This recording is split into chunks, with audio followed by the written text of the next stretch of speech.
پچھلے دنوں ایک ویڈیو وائرل ہوئی وہ کیٹ والی، اس پر ہم نے بھی گفتگو کچھ کی، لوگوں نے بہت پسند کیا اس کو۔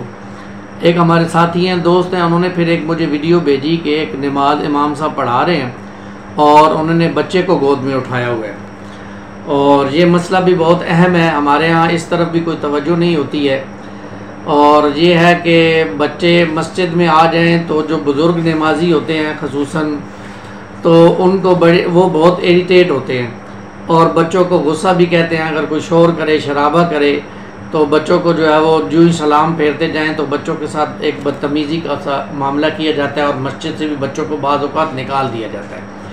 تو اس حوالے سے وہ بڑا پیارا ایک عمل ہے اس انسان کا جو ہمارے سامنے ہے کہ بچہ نماز کے دوران آ جاتا ہے، امام صاحب اس کو گود میں اٹھا لیتے ہیں، اور پھر وہ بچہ گود میں ان کے رہتا ہے، لیکن جماعت سے پہلے ہی، رکوع سے پہلے ہی بچہ پھر اتر کے کہیں اور چلا جاتا ہے۔ ایک تو یہ اسوہ، اور دوسرا اسوہ ہمارے سامنے ہے رسول اللہ صلی اللہ علیہ وسلم کا۔ سب سے بڑا اسوہ تو وہی ہے، یعنی مسجد نبوی کے اندر اللہ کے رسول صلی اللہ علیہ وسلم جماعت پڑھا رہے ہوتے تھے، فرض نماز پڑھا رہے ہوتے تھے، اور حسن اور حسین رضی اللہ تعالیٰ عنہما آتے تھے اور آپ صلی اللہ علیہ وسلم کے آگے پیچھے گھومتے تھے۔ بعض اوقات تو آپ صلی اللہ علیہ وسلم جب وہ رکوع پہ جاتے تو جیسے وہ دونوں ٹانگوں کے درمیان جو فاصلہ ہوتا ہے اس کے بیچ میں سے ایسے نکل کر جو ہے وہ ایک دوسرے کو، وہ بچوں کا جو بھی معاملہ ہوتا ہے وہ کیا کرتے تھے۔ کبھی آپ سجدے میں جاتے تو آپ کی پیٹھ پر مبارک پر سوار ہو جاتے۔ تو یہ رسول اللہ صلی اللہ علیہ وسلم کے دور میں مثالیں ہیں، اور بہت سی مثالیں ہیں۔ تو بچے اگر مسجد میں آ گئے ہیں، دیکھیں اس کا بھائی مسجد میں نہیں آیا اور اس کے کتنے رشتہ دار مسجد میں نہیں آئے ہیں، وہ بیچارہ مسجد میں آیا تو اسے پیار محبت سے سمجھائیں، اور چھوٹی موٹی اگر وہ شرارت کرتے ہیں تو اس سے برا نہ مانیں۔ یہ بچے ہیں، یہ سیریس تو ہوں گے نہیں، بچے تو بچے ہی رہیں گے جی، وہ شرارتیں بھی کریں گے، وہ ہنسی مذاق بھی کریں گے، وہ اب ہمارے بابوں کی طرح سیریس ہو کر تو نہیں بیٹھ سکتے۔ تو اس حوالے سے ہمیں اپنے ذہنوں کو تھوڑا کھلا رکھنا چاہیے، بچوں کو سپیس دینا چاہیے اور محبت کرنی چاہیے بچوں سے، نہ کہ بچوں کو آنکھیں دکھائی جائیں، غصہ کیا جائے اور بچوں کو مسجد سے باہر نکال دیا جائے۔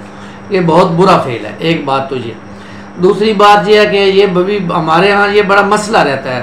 اب یہ ویڈیو بھی جب وائرل ہوئی تو ہمارے ہاں یہ مسئلہ چھڑ گیا جی کہ آیا امام صاحب کی نماز ہوئی ہے یا نہیں ہوئی ہے، انہوں نے بچے کو اٹھا دیا، آیا بچہ پاک تھا یا ناپاک تھا۔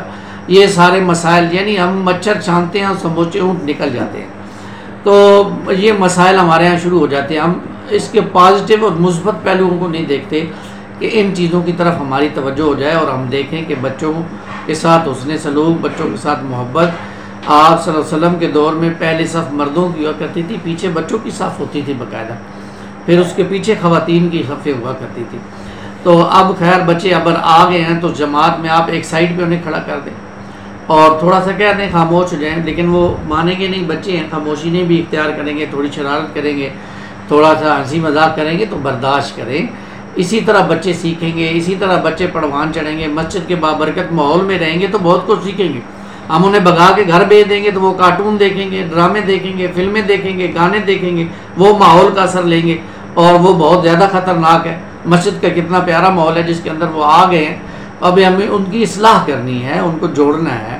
تو اس طرف ہمیں ہمارے خصوصاً جو بزرگ ہیں اور جو مسجد کے نمازی ہیں پرانے، ان سے گزارش ہے کہ ذرا تھوڑا سا دل پہ ہاتھ رکھیں۔ آپ بھی کبھی بچے تھے، مسجد میں آپ آتے تھے تو کیا ہوتا تھا؟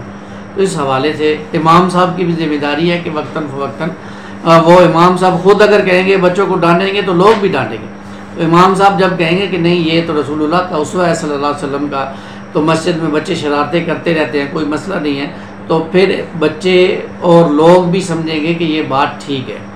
تو اس طرف توجہ کی ضرورت ہے، بہت زیادہ توجہ کی ضرورت ہے۔ اللہ ہمیں اس کی سمجھ عطا فرمائے۔